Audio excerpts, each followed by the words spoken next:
feedback works best when it's frequent, when it's low stakes, when students have immediate opportunities to put it into practice, and when it's given in a manageable form. And the reason I sort of lift that up in particular is I think in independent schools, a lot of teachers really struggle with, I think, like the enduring myth of the self-sacrificing teacher, where one of the ways that you show that you really care about your job is just like doing so much. And I think like for humanities teachers, especially, one of the ways that I think we have been taught to demonstrate our care is to give like copious amounts of feedback, which the intention is there. And it is like one of the worst things that you can do when it comes to facilitating learning, in part because you're overloading students' working memory. They can't process that all at once. It tends to produce that much time.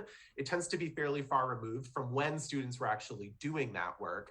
And then we don't always make sure that they apply those things after the fact. And so I think that really integrating feedback in a way that's going to facilitate learning does require some like pretty serious rethinking of at least like traditional ways of doing school.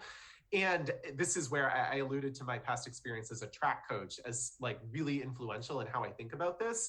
When I would coach long jump, kids would get immediate feedback right on the spot. I would focus on like one particular part of their jump, and then I'd tell them to go do it again, and I'd let them know if they got it right. And if they didn't, we would have a conversation. I'd ask them what's going on.